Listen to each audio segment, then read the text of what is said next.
Old Grief here, and today we're talking about Bruno Major's new album, To Let a Good Thing Die. So, this album was released in June 2020, and it features the likes of Bruno Majors. There are no features on it, so it's just him for the whole 30 something minutes that you experience this album. Bruno Major is mainly known for his singles. I didn't really listen to any projects of his beforehand, so I was going in with a little bit of an idea of who he was, but not a full understanding. But from what I heard of from his singles, he seemed very polarized in his choice of songs. So it's either very sad songs or very lovey-dovey songs. Doesn't really have much in between, at least that hit the mainstream or got popular. So I was hoping for maybe some of that. For those who don't know who he is, comparable artists would be the likes of Mac Ayres, Xavier Omar, Daniel Caesar maybe, and Damien Rice. So I was hoping when going into this that I would find some of that non-sad, non-lovey-dovey songs that actually had an impact on me and came out good. But unfortunately, my opinions were reinforced, as the only real good songs on this album were those that were either sad or lovey-dovey. So starting the album off, Old Soul, it's a fine song. It's a little bit uninspiring. The beat doesn't stand out. The drum line's pretty basic. And the vocal backing and layering is the only real saving grace in my opinion. So, it's beautiful in terms of how it's built up on each other. It sounds like Bruno Major's doing a cappella with himself to elevate his own voice, because it isn't the best in the song. But as a first song, it wasn't bad. And then you work into the most beautiful thing, which is the second song, which had a little bit of a country element to it. Gave me strong Damien Rice vibes, although Damien Rice usually has stronger vocals and a larger voice to him, and a larger character. But it's still one of those lovey-dovey songs. So if you're looking for something new from him, you're not going to get it off that song. Same thing with Nothing. So Nothing is the third song, and in my opinion, probably the best song on the album. He's talking about, his significant other and how he would be nothing without her, and it's just talking about the banality of love and how the most simple things could be the most enjoyable. And it's a really cute song. I just don't know how it fits in the large scheme of things of the album. It's replayable by itself. I just wouldn't justify listening to the album again because of it. Same thing could be said about Regent's Park, but the thing with Regent's Park is that it is so out of place in the album compared to everything else as the fourth song. Since it's cradled in between Nothing and the fifth song, which I'll get to in a minute, yet it takes a completely different course because it's one of those sad songs about breaking up and having to move on in life. I feel like its placement could be just in a completely different album in general. It doesn't fit with anything that's broadcast in the rest of the album. And while it's a really good song, I actually really enjoyed the instrumental on it.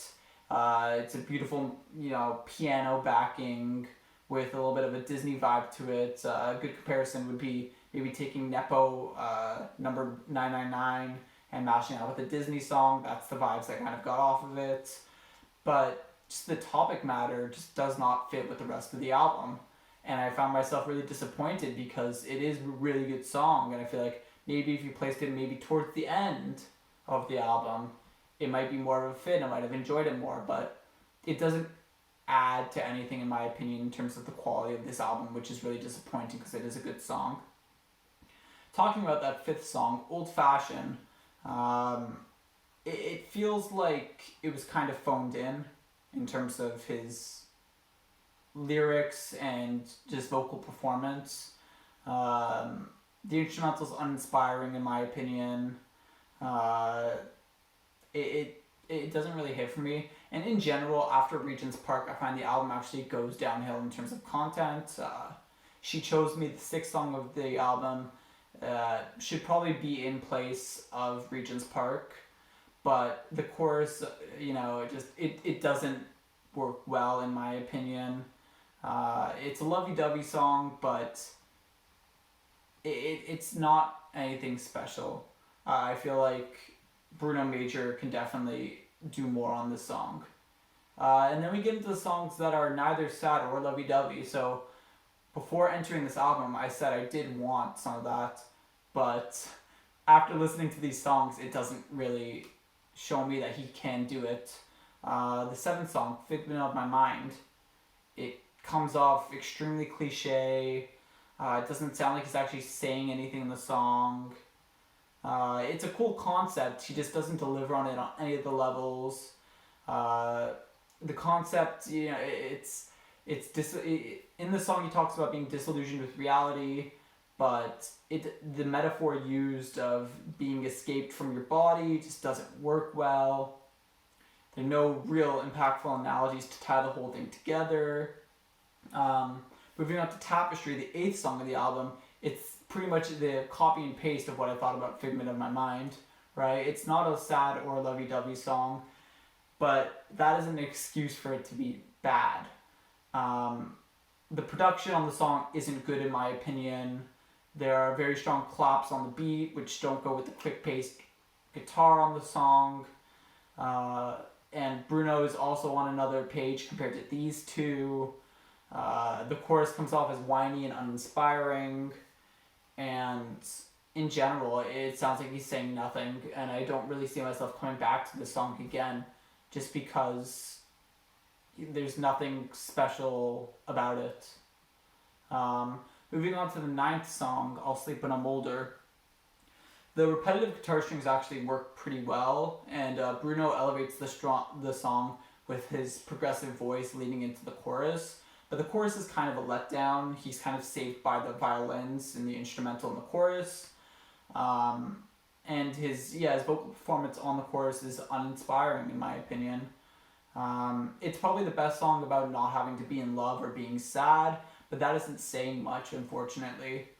And then finally, to end off the album, To Let a Good Thing Die, in concept, is a great song in terms of the album, but by itself, it doesn't really do much. It's 2 minutes, so you're not going to get much re-enjoyment out of it. And it's just talking about having to move on with your life. And, you know, it would be nice if it was directly after Regent's Park, where he breaks up with his significant other. But when there's this 4 filler songs, in my opinion, it really doesn't do much to tie the album together. And in general, I feel like he could have done way more with this album. I would have enjoyed it a lot more if he actually cut it down to after Regent's Park, he just had To Let a Good Thing Die, and that was it. Making an EP about 15-20 minutes, but the quality of that would be much better. If I were to recommend songs on this, I would definitely recommend Regent's Park, I would recommend Nothing, and I would recommend The Most Beautiful Things, but just be aware that those are all very lovey-dovey songs, and I think it just touches upon the bigger issue of Bruno Major, that he doesn't really have anything redeeming about him outside of these lovey-dovey songs, where he could use his emotion and his voice to attract an audience. His other songs don't go well with the rest of the project, in my opinion, and the production isn't great, so when he doesn't perform, it really shows. If I had to give a rating, I would give it a 4 out of 10. Wasn't great, but there are a few good songs on there that I wouldn't mind revisiting the album maybe in a couple weeks. Personally, though, I think it just reinforces the fact that Bruno Major is going to be one of those artists that's really only known for singles, right? He's not going to be known for a cohesive project, which is really disappointing. If I could give any recommendations to him, I would say, you know, to work on other stuff, because you have either your lovey-dovey songs in the bag, you have your sad songs in the bag, so just expand out a lot more and actually commit to it, because all the other songs on this album, other than lovey-dovey and sad ones, felt half-baked at best. Alright, thanks for watching. Please like and subscribe.